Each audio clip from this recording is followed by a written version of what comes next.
Tout d'abord, je voudrais féliciter Hassan Alaoui et Souad Mokawi d'avoir organisé ce forum, cet important forum et ce bel événement. Et puis, je voudrais saluer le professeur Jean-Yves de Carat, qui a été victime de la tyrannie sanitaire. Vous savez qu'il n'a pas pu prendre l'avion hier à cause de bêtises. Et je le regrette très profondément parce que c'est un ami très cher. Maintenant, je vais vous parler un peu de la France ne doit pas manquer l'ouverture diplomatique au Sahara marocain, mais je voudrais faire quelques remarques au préalable. Tout d'abord, que le conflit artificiel sur le Sahara marocain empoisonne les relations internationales depuis plus de 45 ans. Et il faut savoir que l'origine de ce conflit se trouve non seulement dans le rêve fou et hégémonique de Boumedienne, mais aussi dans le vieux rêve de Lénine de tourner l'Europe par l'Afrique. Il s'agit donc d'une manipulation du bloc communiste dont Alger n'était qu'un comparse. Aujourd'hui encore, les vieux réseaux communistes et gauchistes, notamment en France, en Espagne, soutiennent le séparatisme et bénéficient des subsides du régime algérien. Les États, de moins en moins nombreux, qui reconnaissent l'entité séparatiste sont quelques États voyous aux communistes, moins de 24. On remarquera qu'il n'y a aucune grande puissance, pas même la Russie ou la Chine.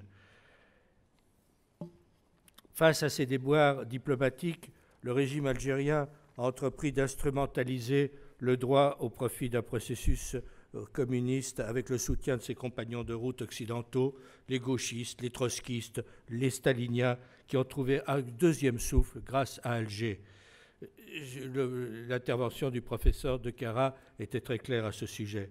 Il est tout de même hallucinant de voir les communistes, les gauchistes, les autres responsables de l'assassinat de dizaines de millions de personnes se faire les champions du droit. On est où, là? Alors que, de l'autre côté, des avancées majeures sont réalisées par le Maroc. D'abord, force est de prendre la mesure de la reconnaissance internationale croissante de la légitimité de l'initiative marocaine d'autonomie. C'est une solution réaliste et durable à ce conflit artificiel.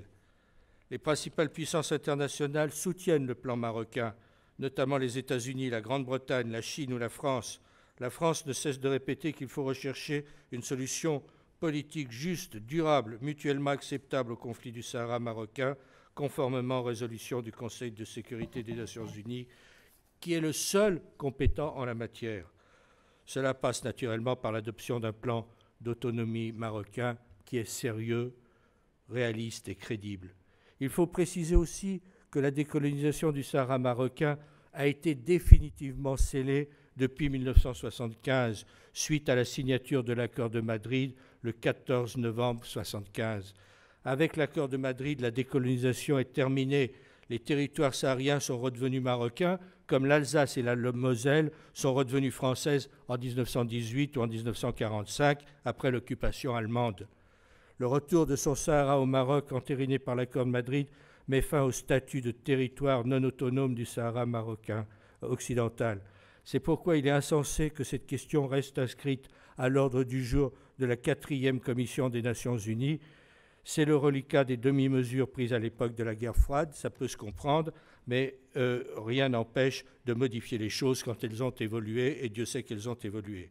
D'ailleurs, selon les dispositions de la résolution 1541 de l'Assemblée générale de l'ONU de 1960, de décembre 1960, un territoire cesse d'être considéré comme non autonome quand il est librement associé ou intégré à un État indépendant, ce qui résulte d'un choix des populations du dit territoire. L'intégration dans un territoire souverain existant est donc bien l'une des manifestations du droit des peuples à disposer d'eux-mêmes. Dès l'accord de Madrid, la souveraineté territoriale du Maroc est effective et légitime au Sahara marocain.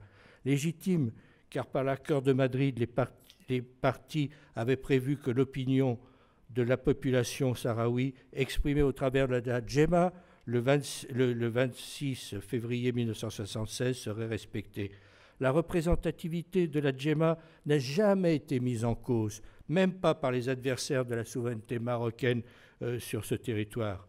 La question d'un référendum n'avait donc pas à être posée, car ce dernier n'est pas le seul moyen d'expression de la volonté de la population.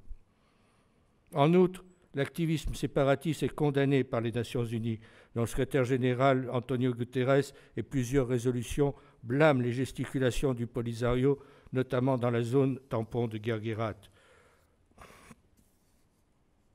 Déstabilisé par ces nombreux déboires aux Nations Unies, en particulier la récente résolution du Conseil de sécurité, le Polisario, c'est-à-dire, soyons clairs, le régime algérien, a opté pour l'option terroriste pour continuer sa croisade contre le Maroc.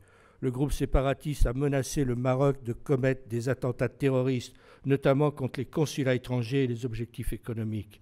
Ces menaces confirment que le Polisario est bien une entreprise terroriste ayant des liens avec de nombreuses organisations comme Al-Qaïda et Daesh.